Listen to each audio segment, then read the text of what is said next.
You are listening to My Little Narcissist. I'm your host, Lyra Stone, and I am going to be talking to you today about various techniques and methods for overcoming abuse and narcissism and just various kind of situations that may have occurred in your past or maybe that you're currently going through, and just offer encouragement and uplifting advice and just some of my own anecdotal experiences. I am in no way an expert. However, I made this podcast because I thought that it could almost be a mutual thing, kind of share my experiences, talk about some things about abuse that are still kind of seen as taboo in our culture, and sort of hopefully bring forward more of a dialogue and more of a normalcy to having these kinds of conversations about abuse. I think a lot of people tend to view it as something that happens to someone else, or something that is abstract, or something that is foreign, when in fact abuse is very common and can happen to virtually any of us. And the sooner I think we start to kind of identify the various red flags and markers to it, the gender politics that go into it, and all the other kind of elements, the easier it'll be for us to evolve as a society and hopefully find better places for victims of abuse to recover. For example, victims of abuse often go through a huge barragement, I should say, of symptoms that happen from abuse. And because we don't have a very understanding culture, I believe a lot of those victims can feel very isolated and alone as they experience, PTSD and grief on a level that is not the same as, say, what you'd experience through a breakup or even through, arguably, say, a commonplace divorce. Abuse is insidious. Abuse is psychological. And abuse takes a very, very long time to heal from. It's a very difficult journey to go through. And if you don't go through abuse recovery, if you don't find methods and ways to heal from what happened to you, you can oftentimes, as has been statistically proven through lots of data, go on to become abused again. And none of us, I believe, want to go through that again, and I think to an outsider it can be like almost nuts. Like, why on earth would ever a woman or a man go back to a similar circumstance? Well, and the answer is, it's shocking what can be considered normal. What happens when a person's identity and worth is removed from them, when they've been conditioned to see themselves as unworthy of basic human decency. And, human decency, in some ways, whenever you go through low self-esteem points, like after abuse, I think a lot of us do. Yeah, very, very common. If you're out of abuse, a very common one is to just simply blame yourself. A lot of people joke and about the common phrase of, was I the narcissist? Because, narcissist has become a very common word for a person who is abusive in a relationship, or a person who suffers from narcissistic personality disorder. And, it can kind of be a bit of an umbrella term. People use it in a lot of cases, but in general, it's still mostly centered around the same kind of personality type. One who is unempathetic, who is controlling, who psychologically employs certain techniques to confuse you, such as gaslighting and, various things like that. So when you leave, you're going to feel very afraid. A lot of times you have experienced, inappropriate sexual behaviors or physical responses that were out of line. And if you experience that as a child, well, that's going to be a little normalized for you more than another person would.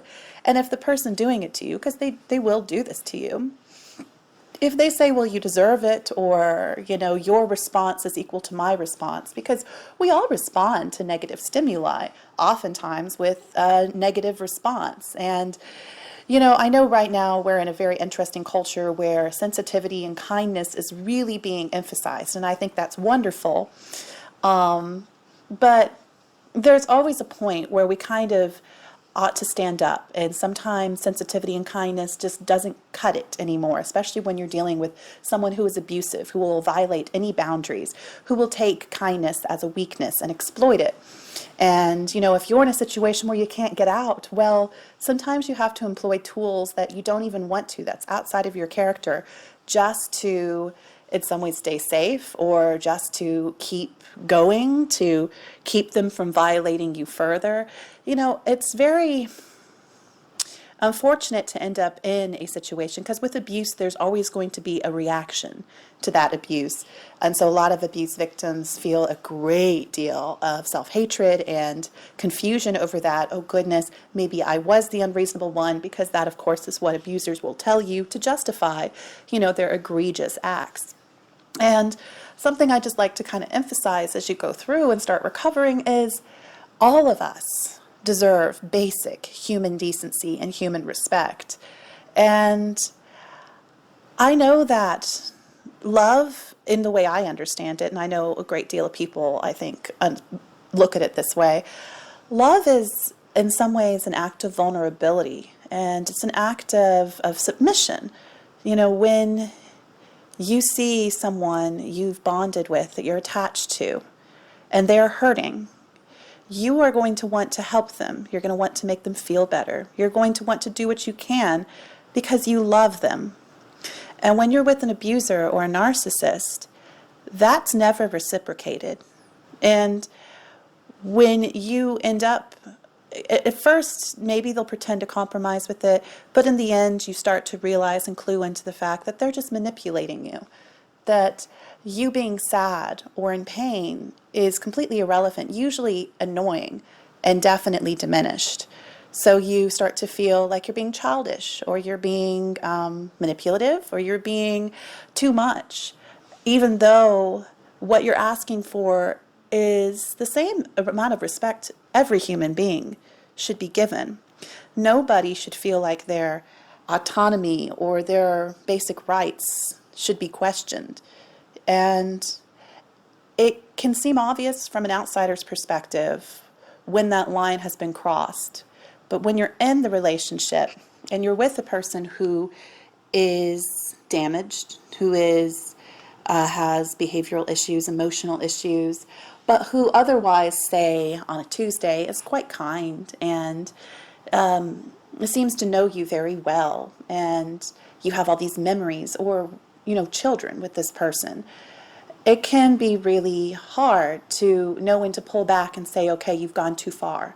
You're violating my sovereignty in this way, especially because if you're a husband and wife or something, there's all this scripture and all this talk of, two flesh becoming one, and how you're a team and how everything has to kind of be worked out between the two of you. And so if one person is one way, well, then the other person has to adjust and deal with that.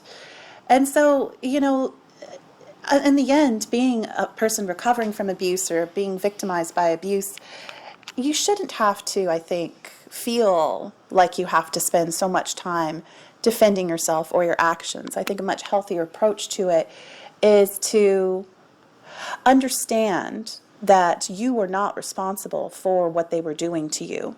There was nothing you were doing that deserved that treatment, that this was simply on them. And even though our culture may not sympathize with you, our society may not agree with you, your priests or your parents may say, well, you simply have to make it work because of your marriage vows, or because this is what we believe your role is according to, gender politics or something. There can be a lot of pushback against you doing what is healthy and right for you, that in your heart, because as I said, all human beings, regardless of race, creed, gender, deserve basic human respect. We deserve, to have sovereignty, autonomy, equal to anyone else. And when that is being denied us by an abusive person who doesn't care about your positive growth, who doesn't care about your well-being, who uses you instead to prop themselves up, then it's time to get out. It's time to fight back, and it's time to do what you need to do to heal for yourself. And when you're going through abuse recovery, that can be a really painful journey. I talk about this quite a bit with my brother, who's, a little more on the conservative end. I'm a little more on the liberal end, so we kind of have like these weird gray moral areas in between the two. Not that we even need to go into the political spectrum. But, he has a very strong attitude towards self-responsibility. And, I think he'd be okay with me saying this. He's in Alcoholics Anonymous. He struggled with alcoholism for much of his life. And, so that self-responsibility in some ways is a part of the program he's been in, and, the kind of struggle and pain that has gone into his life through addiction. And when you're an addict, you do a lot of regrettable things. And there's a lot of self-responsibility that goes into it when you get better and when you start to recover.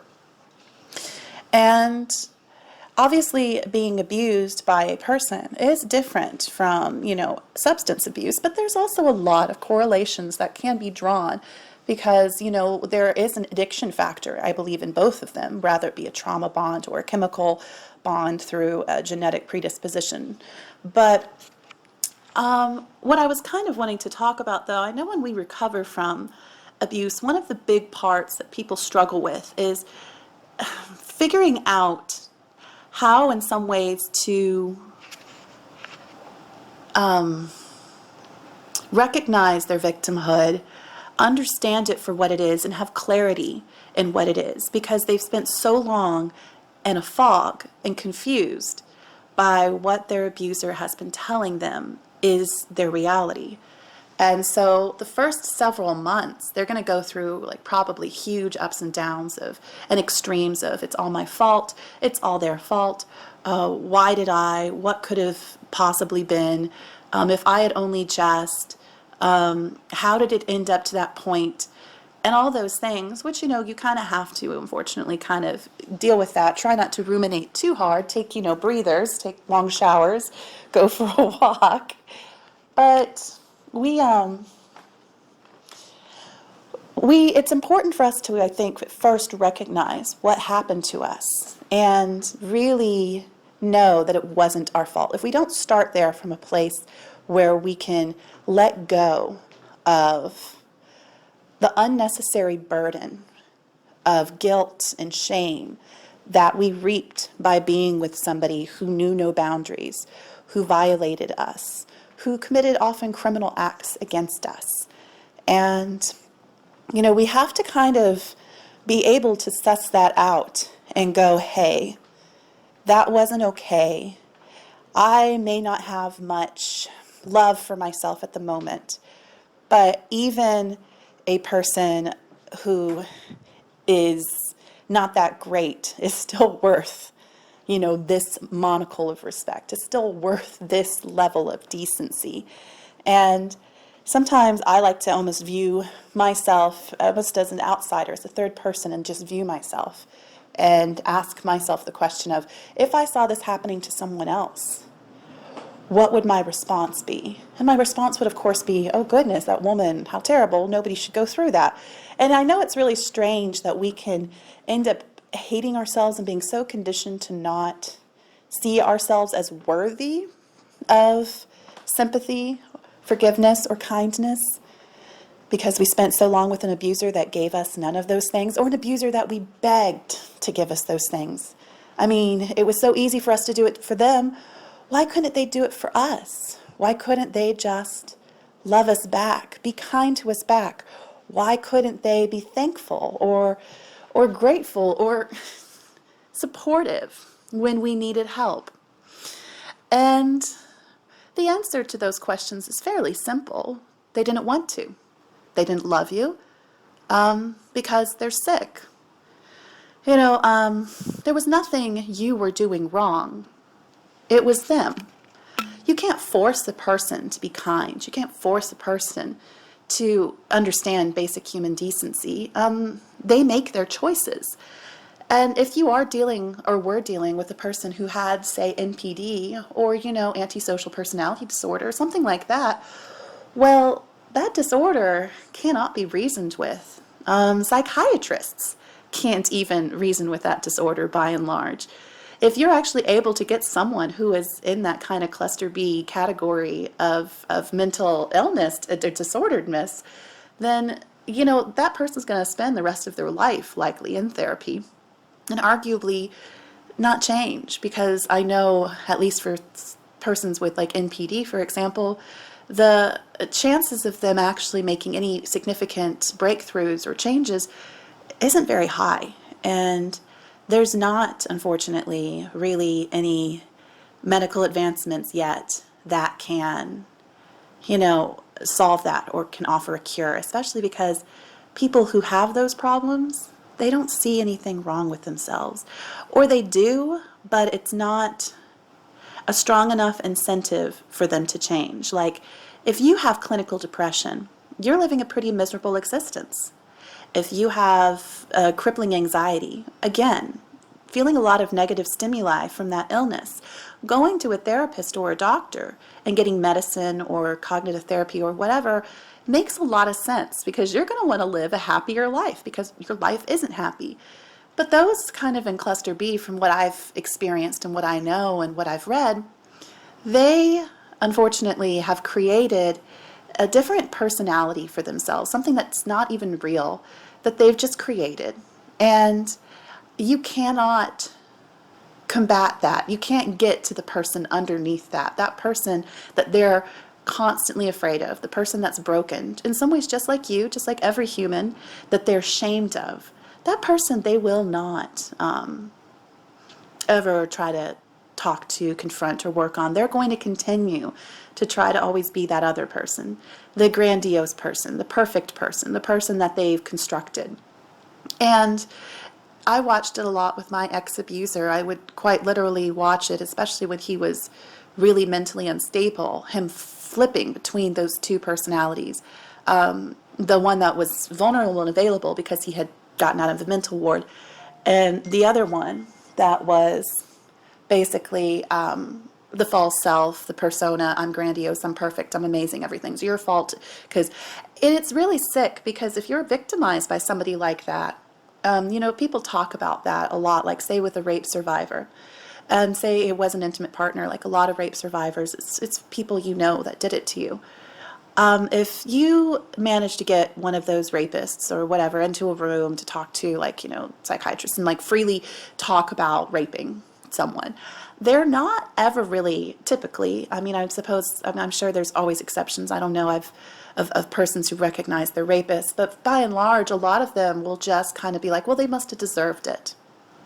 Well, you don't know what an intolerable bitch this person is.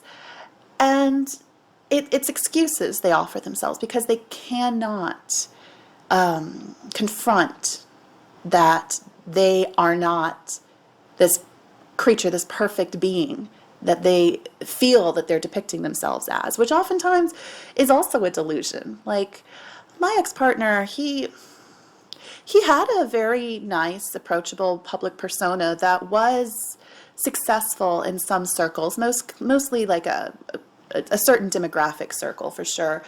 And he really, I think, felt everybody was falling for it. But there were tons of people outside of his periphery who saw through it easily, instantly, because he has blind spots. And basically, if he didn't see that that person was useful or that person could, he could take attention from or convince he was amazing, he tend to kind of ignore them, or he tend to not be as guarded around them. And so oftentimes people would see kind of the more insidious person underneath that mask. And, all of that's kind of just to say that, when you are dealing with abusers, they won't change if that's what you're concerned or you think about. It's like, oh, well, he went on and he found a nice woman and they seem so happy together. Okay, awesome. First off, it shouldn't really matter to you because you got out. Like, what's the prize that she got there? That she's able to tolerate more abuse than you? Or, there's nothing to really be compared in that situation. I don't believe that he's going to stop. It wasn't you. I think that's something that needs to be just constantly emphasized. It wasn't you. The only things that was wrong with you is that you fought back, or that because eventually, everybody's going to be burned out as far as supply is concerned. Everyone. I think the average span for intimate partners is about 10 years. Anyway, so it's just like, it doesn't matter how perfect, supportive, etc. you were to that person. It had nothing to do with you. You were just a thing they needed to get to another thing. And then, for whatever reason, you fought back, or you said no, or whatever the case is, or you got sick. Sometimes you just simply get sick, you get weak because of the constant barragement of abuse. And whatever the case is they throw you away. Whatever, done deal. Or you maybe resist, escape, whatever the situation is, and then they find something new. And you have to kind of be accepting of that and try not to even go into that. I know a lot of people, especially if the person was dangerous, mine was a very dangerous man. There's all sorts of reasons that I didn't try to press legal charges against him, reasons that are so very complicated and nuts, basically. And I don't really feel like listing off all of the many, many, many reasons I didn't go to the police about this. But he is very, very dangerous. And he, criminally dangerous. And I, of course, feel very much sympathy for any woman that would come in contact with him, because I know that his behaviors aren't going to stop, and in fact, they're probably going to get worse as time goes on. If you're dealing with a person who's narcissistic, like I was, they're terrified of aging. He is just completely terrified of it. They when you lose your youth, you lose a lot of your power, they perceive, and they find it a little harder to find supply. This other woman I know, her ex-abuser, he was very sexually abusive and whatnot. He's in his mid-40s now, and he's trying to continue to find young, insecure women, like women in their mid-20s, just because I think he's afraid of getting older, and he really wants to groom them. And with the age gap, disparaging and whatnot, it's a lot easier for him to do that. Like, they're scary, predatory people. And it's hard to tell young women that, or young men that. I mean, arguably older women and younger men, I don't know. Let's just, let's just say, for the sake of it, I know this. It's very red flaggy almost a lot of the time when you see a man who is 20 years older, even 15 years older than a girl, a young woman. And, love is love. I understand that. And sometimes people find connections regardless of age, but usually it's for much more insidious reasons. And young women don't realize that. At least I certainly didn't. Lots of my friends didn't. That when you're 23 and you're meeting somebody who is 40 or somebody who is even 38 or something, you don't really understand the significance of that age gap, because I know for me there's just such you don't know yet. You think you're an adult, and then I did, of course. I was 23. I was an adult. Look at me, I have a checkbook, and I'm driving a car with a license and everything, and I have a job, and I have a college degree. I'm an adult. We don't realize that there is a lot of difference in the power and the circumstances of life, and how different life is, from when you're 25 versus when you're 35, and what that 10-year span does to a person. And so a lot of young women, I think, naively don't see that, and that would be an example of where we get in trouble. And it's, of course, even worse when we have cultural conditionings where men think that makes them virile, or oh, look at me, I still got it, these young girls like me. And it's actually kind of, I think it again goes down to the blinders that sometimes people can think, they think, oh yeah, look at me, I'm so. No, usually you just look kind of like a creep, and kind of pathetic, and kind of predatorial. And not just, the women aren't just thinking that, the men are as well. Decent people are going to think that by and large. Not that it's always the case. You can find love with a young woman or a young man, and it's not necessarily a predatorial thing. I'm sure. I just, it would be an example. I kind of went down a rabbit hole tangent here, but I know that if you're young and you just that, like, heads up. I really wish I could say that to so many young women. Not that I'm an old woman, but I'm old enough now to recognize that that is a problem of youth. And I remember, so many examples when I was in my 20s of older men, older gentlemen at bars, and just their inappropriateness. And it was mostly a joke for me, but because I was ballsy, I was confident before what happened to me. And, I would even sometimes tease them and be like, how old's your daughter? And he's like, oh, she's like, 29. I'm like, oh, really? Well, I'm 23, so, I am younger than your kid. And of course, that doesn't dissuade them. They usually just see it as a challenge. And then you, as a young woman, you have to kind of figure out a way to politely refuse or politely excuse yourself because you don't want to, disrespect your elders. But it does work eventually. Like, they eventually find that young woman who, for whatever reason, is okay with, that. And it's a problem in my mind because you're not approaching that person as a person in my mind. Usually it's coming from a darker place and in a place where it's easy to groom them and tell them what to do and make them accommodate for you, which is probably why. Anyway, so I was thinking about that more and about intimate relationships and dating, and because I've not really dated. Not really. Not since the abuse. In my mind, first off, like, just for the first 6 months, I think any man would have ran to the hills because I was so twitchy, not exactly an ideal life partner. And then after that, ironically, I was more interested in maybe exploring more kissing and things of that nature than getting to know someone. I'll just go ahead and say that. Because I didn't want to, I was too raw from the experience to not talk about it, but I was healed enough to know that you probably shouldn't talk about it to a potential love interest, at least, in the ways that I was at. So I was more just like, oh, well, I'll know you on this level, but please don't get to know me on any other levels. I can't really put myself out there.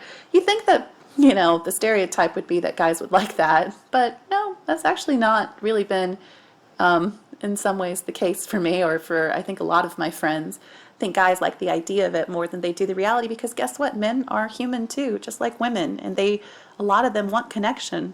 They don't just want sex. They don't just want, those things. I think that that's a misconception and an unfortunate stereotype that should probably be done away with. Most of the men I know want intimacy and connection just like women do.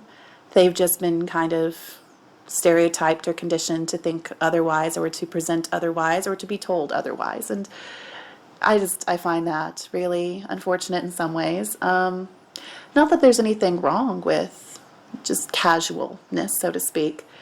But when it comes to dating, you have to be ready to be vulnerable again. And there's no way to do that until you have healed enough that you're not going to either, one, project it onto the intimate partner that you are pursuing, or two, that you're not going to pursue a intimate partner that exhibits the same behavioral traits as your abuser. And that really just takes a lot of time and self-growth and the hard work that everybody talks about of recovering from abuse. It wasn't your fault that you were abused, but also you have a responsibility now to examine why you were in that situation, what boundaries you need to work on, and what kind of characteristics you have in your own personality, your own values that you would like to develop and grow as a human being moving forward. And, practicing things like patience, empathy, good listening, and I think that a lot of intimate couples get into arguments simply because of misunderstanding. And so being an understanding person, but also knowing where your lines are. Because otherwise, if you don't have a strong sense of who you are and where your boundaries are, you can very much end up with another person who's going to take those boundaries and shit on them. Essentially, I I'm still healing. I had a friend recently who had struggled with addiction issues, and he had been sober through COVID and was doing a lot of spiritual growth and work, an amazing friend. But kind of near the end of where we're at now, he started to go back into that world again. And what came out of it was a very kind of verbally abusive person, someone who had a lot of behavioral issues, not very pleasant to be around. And it was hard for me because, this is a person I love and a person I've shared a lot of great moments with. But it actually took a friend being with us as, I'm trying to kind of just tolerate and put up with inappropriate behavior because he's drinking too much and things of that nature. And kind of putting on an unnecessary burden because of this, where he is, by this point, crossing into verbal abuse, and we are just kind of, and my friend was the one that kind of said, you really probably should call this, or, this needs to be seriously addressed because this is not normal behavior. This is not good behavior. And when she said that to me, or, really pointed it out, I, of course, sat with it and I agreed with what she was saying. It also did kind of alert me to how easy it is for me to kind of excuse away bad behavior and what normal still is to me. Because what he was doing was not normal and it was not good behavior. I thought, well, I can put up with this because I love him, and, maybe when he's sober we can have this conversation and he'll stop. But, by this point he had done this was like the 4th or 5th offense of his, and there wasn't any signs of improvement. In fact, it was arguably getting worse. And this would be an example of my new relationships, and I made the decision to end the relationship, which was kind of painful, but also strangely very relieving. I said it with love and whatnot, but it was relieving because I was sensing it. I was understanding that it was something I needed to do, but I was still afraid because I was still conditioned by and large from my previous abuser to put up with it, to hold on to hope that he'll get better. Well, he's done so much for me. Surely it's not much of a burden for me to do this for him. And just kind of ignoring my own sovereignty and my own worth and my own safety. Because, there were moments he made me very unsafe. And that would be an example of a lesson I learned, and that was a friendship. Now, I'm only a year or so out, and I'm still struggling with boundaries with friends. Well, intimate partners, they're a whole new bag right there because there is so much more connection there, intimacy there. I mean, often, once you put sex or those kinds of things into a relationship, that definitely changes the dynamics. You're bonded a lot tighter than, or in different ways at least, than, say, a friendship. And so that's why I would always preface and say, just be cautious. Just do what you need to do. Maybe go through a bit of a phase where if you can find a guy that you can be sexually casual with but feel safe, if that's something you want to do, then I see nothing wrong with that. I'm not going to ever shame you for that. Just make sure it's safe if that's going to help you get over abuse. But you're not ready for, an intimate relationship that's coupled with that, that's fine. Or also, I just think that holding off and waiting is just so very important. This isn't a marathon, and I know a lot of us, especially if we were A lot of us, we worry about finding love again, or we worry about having a relationship again. We worry about being alone. I mean, one of the reasons we stayed with our abusers is simply because, there's just something to be said about having someone home with you, even if it's a bad person. Just knowing there's somebody there, somebody you can kiss, somebody you can hold the hand of, somebody you can buy groceries for. These are wonderful feelings, and it is kind of nice, even though abusers, of course, lie to you, and what they're bringing to the table is nothing but pain and sadness. To just not be alone in the world is a great feeling, and nobody, I think, likes to really be. We're very social creatures. That's how humans evolved throughout the centuries and did as well as they did because we worked so well together as social animals. And so it's only natural to want to find a new partner. And there's always an option out there. Like if you're willing to just find one, I don't think that there's always someone out there who's lonely too, or who's willing to pick up that oar and start rowing with you for a little ways. But you have to think about what your goals are here. And this isn't about temporary fixes. This is about having a long-lasting and happy relationship with yourself and others after abuse. And that takes a little longer to heal and to create than being a serial monogamous and just running into the next person you meet on Bumble or something. That can be a temporary fix. And, it's in some ways rather easy to fall in love. We can certainly have a few things in common with somebody, have an attraction to somebody, and bada bing, bada boom, a couple dates later, you have strong, intimate feelings for that person. I'm not saying it's not special. I'm just saying that it can happen relatively easily. And we cannot mistake those moments for rescuing us or for being these magical things that are going to suddenly make all the problems go away. The thing that's going to make the problems go away is going to be you. And it's going to be the choices you make for yourself that's going to make you happy. It's going to make you safe. It's going to make you grow. Picking a person that's going to help you grow, that's going to affirm you. And when you start to see signs like this person's not affirming me, this person's putting unreasonable demands on me, this person's being verbally abusive, this person's abusing substances, this person is, learning how to walk away from that and learning to say no and learning that it's okay to say no. You are not responsible for them. You are responsible for yourself, and you are responsible for the friendships and the relationships you have chosen to have. And yes, we make sacrifices for each other, but any good relationship will be built on trust and be built on respect.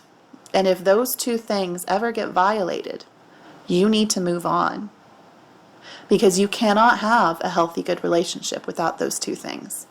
And a toxic, abusive person will always erode those. And again, it always comes down to self-improvement too. If you were with a person that gaslit you a lot and lied to you a lot, you might be really paranoid. Let's talk about your own personal issues. You might be super paranoid. You might be really suspicious of behaviors or of conversations. So say you're with a really nice person. Let's say a really wonderful person. This person is kind and has given you no reason to actually suspect them.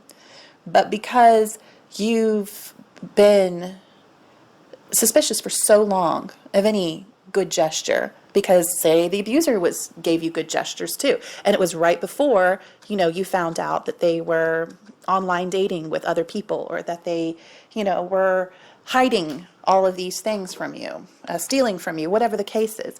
When you've had that trust shattered, you have to be able to heal from that. So when you're with a person who is good, you're going to still be aware that, people lie and people manipulate, but you don't hyper respond. you don't overreact, and know when you're overreacting and when you're not. See, it gets really complicated. With an abuser, they're going to tell you you're overreacting to everything. Very, very egregious crimes against you. They'll say, oh, you're just overreacting. You're just overreacting. So then you have to heal and know what is a healthy reaction, what isn't a healthy reaction. Who is this person in front of me? Can I trust this person? Take it slow. I think it speaks volumes to a person's maturity and to a person's self-awareness to be able to take things slow. You don't need to rush into anything. If you are having financial difficulties or you feel like you just need help, that can be very dangerous because then you're coming from a desperate place. And desperation can often breed all sorts of problems for you.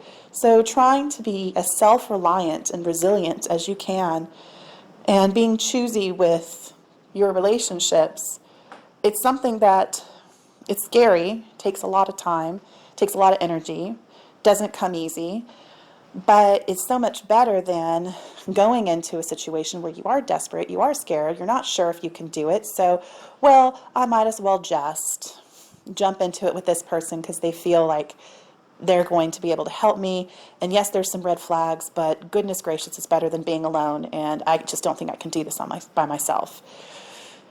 You can.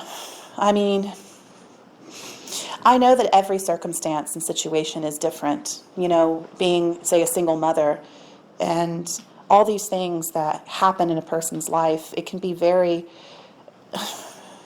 we make the decisions we have to make sometimes just to survive. But what I would like to really encourage for everybody is to get outside of survival mode if they can. I know I'm speaking in some ways from privilege. Some people are like, some people don't have the luxury of getting outside of survival mode. They've spent their whole lives in survival mode. They've been living off a paycheck to paycheck. They have medical issues. There's so many things that keep them trapped in survival mode. They've spent their whole lives in, dysfunctional families. All they know is survival. And the problem, of course, with survival is you can't ever get to the other side of it and reap the benefits of things outside of survival mode. Because if you can get to a point where you're not constantly in a state of basically panic, of I'm not safe, I don't have stability.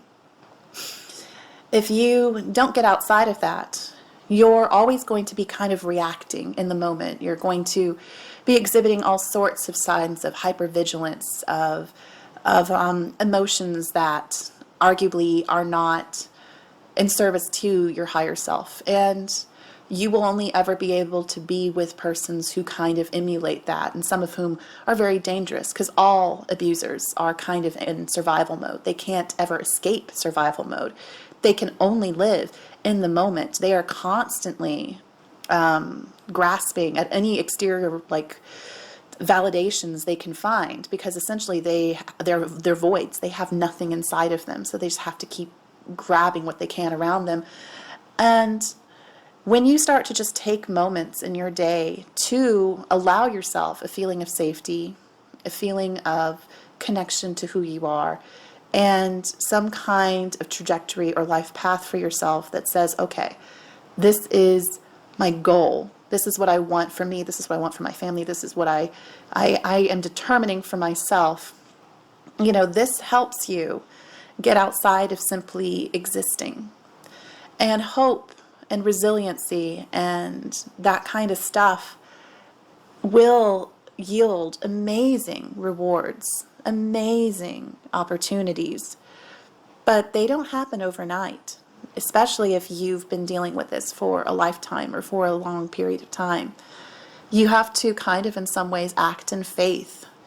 Read books, listen to experts or psychiatrists or persons who can offer you tools and methods and ways to recondition your mind so that you're not just operating from the attitude of when's the next shoe going to drop? When is the next crisis going to hit? but instead be able to think of bounty and blessings and positivity. Like the law of positive attraction, there is some real evidence for it. You know, when we think about things with grateful hearts and hope, there can be a huge transformation in our lives just by doing that. You know, it kind of is like what you reap is what you sow. You know, that whole attitude of, I'm worthless, everything's not going to work out, I was with a bad man, it's all I deserve. When you walk through life with that attitude, you know, it's not like you're going to be looking up and expecting a kind person to greet you. If it's almost like you basically sent out an Amazon order for another shitty man, so to speak, or for another repetition to occur. And so, but also to say that, you know, being like, oh, I'm going to get great things, it's going to be awesome, and then getting defeated because 2 weeks goes by and you've still not seen that. And again, it's going to take a lot of time. And you have to be comfortable and cozy with that, and cozy with the fact that you may not date or fall in love for maybe many years. It might take a long time before you find someone who really connects with you and that you feel comfortable and safe with, somebody that you have grown enough to recognize as maybe someone healthy for you, and somebody that you can go through each date, each courtship step with, you know, putting down basically good behaviors and good expectations, good communication, so that, you know, you have a foundation of respect there. It's foundationally good there. And, you know, if any point that person, in knowing where your lines are, where those violations occur, and not being afraid to walk away. Because once you do get your self-esteem back, there's really nobody that can ever exploit you again in some ways. It doesn't mean that you become selfish or narcissistic yourself. I think that a lot of us are afraid of that. I would say that we become more strong-willed, more able to I love deeply, and I want to love. I loved loving my ex. I loved loving my ex-abuser. I didn't, he didn't love loving me. He doesn't like loving. But I loved loving my ex, and I think that it's a great feeling. But which is why I think we keep doing it. When a person is bad, when a person is misbehaving, tearing us down, and you know, that's always the thing. Like, everybody has a bad day where they do messed up things. You know, it's always good to be forgiving, right? But it really comes down to practicing what you preach. So if you start screaming and yelling and throwing things, you know, just know that what you're doing is wrong, and, you know, everybody has a right to walk away from that. And vice versa. Screaming and yelling and throwing things is unacceptable in my mind. It's never okay. I know that we, as passionate human beings who can get into conflicts, that sometimes arguments happen where heated words are exchanged. Most certainly. Sometimes it's almost kind of a testament to how intimately close you are, that you can kind of let out that part of yourself and be like, you know what, well, I'm just flabbergasted, and oh, it feels so good just to get this angry emotion out. But that's different versus when, you know, that, first off, there should never be violence ever. And also, getting an angry emotion out, it needs to be received, and also you need to feel safe for it to be received, and they need to feel safe for it to be received, and there needs to be a resolution there and a compromise there. If it's just going to be somebody who can't control his emotions or her emotions, who is basically dumping it onto you because they feel entitled to, because that's how they respond to your love. Once you say, I love you and I'm going to sacrifice and be here for you, and then they're like, oh, great, good, let me dump all my insecurities into you now. That's not acceptable. That's not acceptable. That is on them, not on you. Standing next to a person and supporting a person and loving them is great. But at no point should you ever inherit what they, like, their own emotional issues. Never, that is not your inheritance. That is them. You can support them and be like, yes, work on that. But it's never your fault. It's never your responsibility. But if they love you, they'll work on it. Because I know I don't like hurting people when I'm being too much. I don't like hurting people when I'm angry, and I don't want to cause them pain or distress. I want us to be happy. I want us to be in a good place. I want them to feel encouraged, not discouraged. And, wanting good things for people and for yourself is a pretty easy and simple step, but it's an important one, because oftentimes when you're leaving abuse, you don't want good things for yourself. You're being taught by the abusers that you're not worthy of good things. And you're also very angry. So you kind of want to lash out and maybe even hurt other people.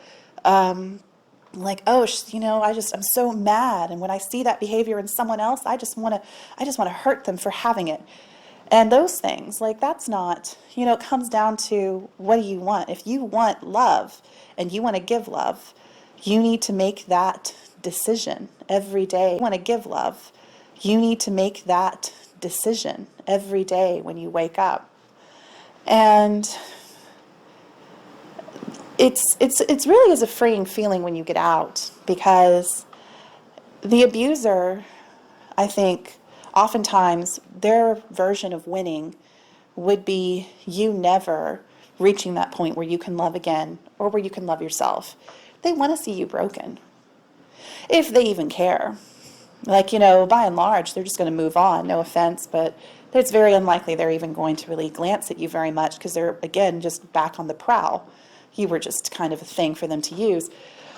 But if you want to make them, when they do look over, feel like triumphant, just continue to be angry and continue to, grapple with all the things they put in your head. But if you want to be triumphant and make them feel bad, then love yourself and find ways and methods to love others. And as I said, usually when you leave abuse, a huge step I believe that everybody should take is to find a new scene. I know a lot of people want to defend their quote-unquote turf and be like, hey, this is my turf, how dare they? I'm not going to let him control all this. Like, I'm not going to let him take so-and-so or Sue, and if I walk away from the table, he gets to spin the dialogue, he gets to tell people what it was. All of these things come from places of pride and places of ego, and honestly, they're going to smear you no matter what you do. And if you want to get outside of that whole mess, because abuse, there's so many triggers, there's so many problems with it, I always think it's good to just find new friendships and find a new scene. And again, this isn't about, that might make them feel like, yeah, I got it. Well, you know what will be surprising to you and probably like a good feeling is they don't really got it. All people are going to, first off, all human beings have their own minds. They have their own feelings. They certainly have their own perspectives. And if you think that they're going to be 100% one way or 100% another, you've just not hung out with many humans. Humans are usually never 100% one person's side, 100% another person's side.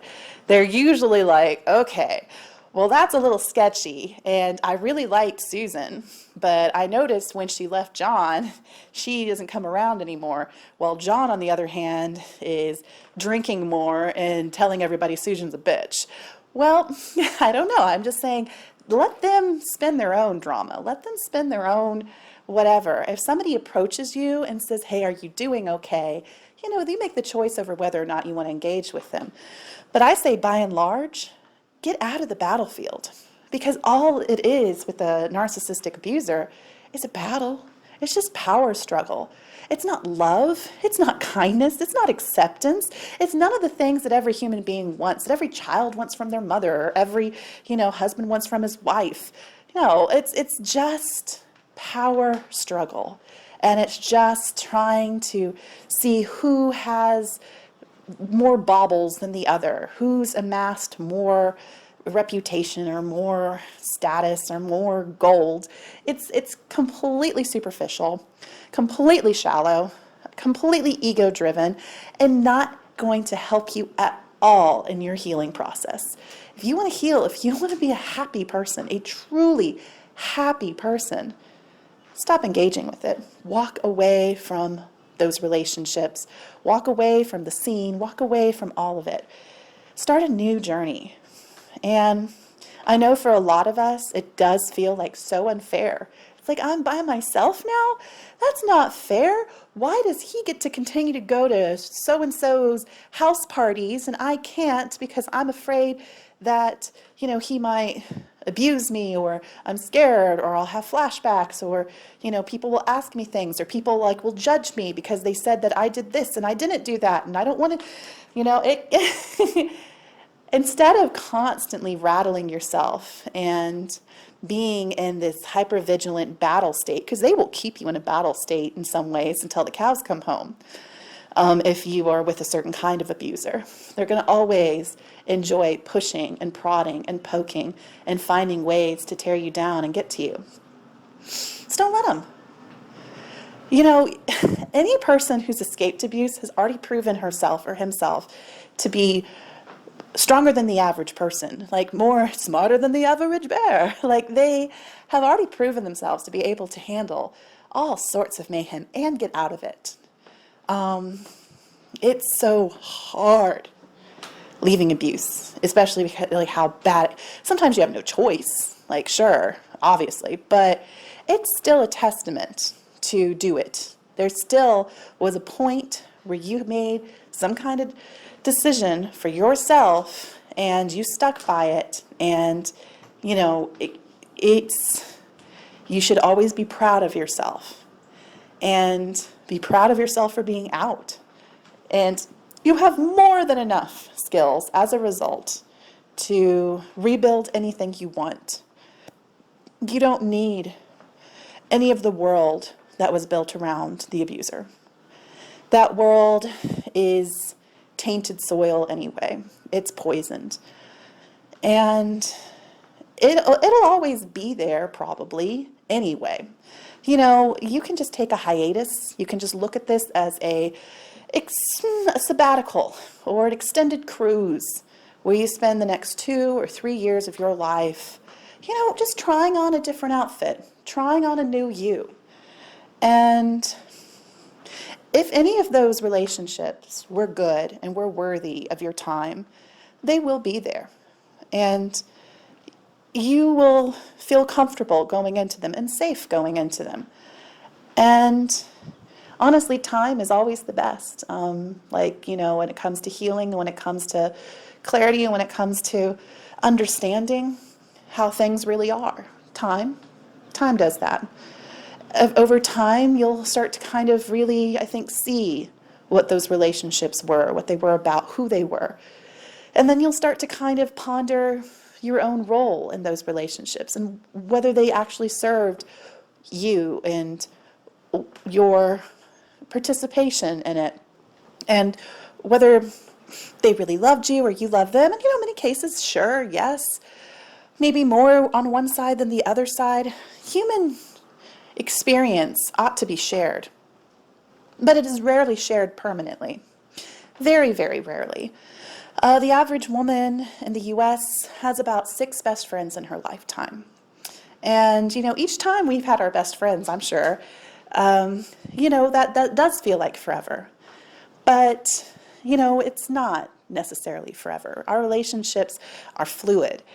And it doesn't mean those experiences weren't amazing or valid. It just means that,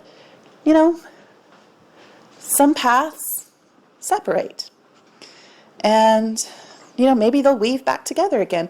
But that's the part of the human journey. We are all in this together. But we're all also our own individuals. And how glorious is that? I mean, it's such a amazing gift what we have here, this gift called life. And we were unfortunately kidnapped and coerced and taken advantage of by a person who is of the void, who is not of life, who took as much as they could from you. And now it's our job to examine ourselves and be like, so why didn't I leave at that one point? What really made me stay here? Why did I feel so loyal to this? And what does loyalty really mean to me? And how loyal was I to him versus myself? And what can I do to be more loyal to myself? And maybe I was conditioned by my church or my mother to kind of put myself in more of a secondary role than I ought to.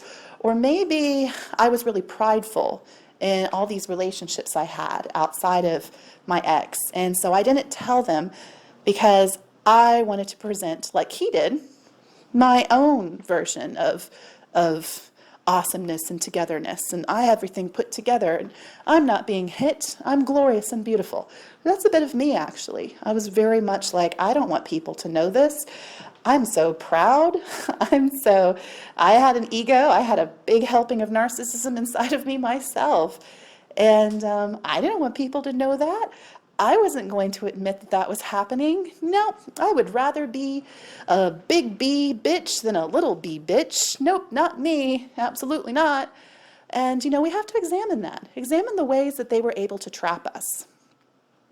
And make sure it doesn't happen again. And don't be afraid to hit pause on dating. Like, you don't become less of a person by not having a date. Pair bonding is wonderful. Being in love is wonderful. But knowing yourself, knowing what you want, connecting to yourself, now that is truly exceptional. Because even if we approach our twilight years, if we manage to make it into, our 70s or our 80s, I think being able to feel cozy and comfortable with ourselves is essential. Because our twilight years are often, in some ways, spent in more of a solitary way.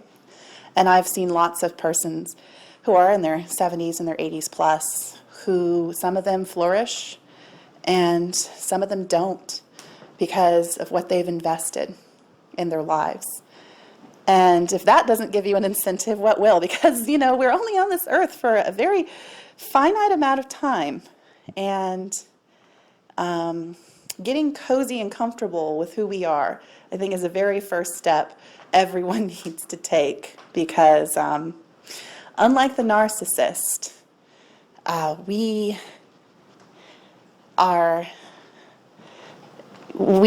going to age and feel, I think, more of a growing connection to our communities and an understanding that we are one of many. And hopefully that will make you feel less inclined towards egotism, less inclined towards narcissism, less inclined towards proving things that in some ways are irrelevant. And I'm excited on my journey, and I hope you get excited on yours. And maybe stop listening so much to what the others are saying and just focus on you. After all, you've got nothing to prove to anybody. All you've got is your own self and your own healing. And I know you're doing an amazing job. You're listening to My Little Narcissist. I'm your host, Lyra Stone. Have a good day.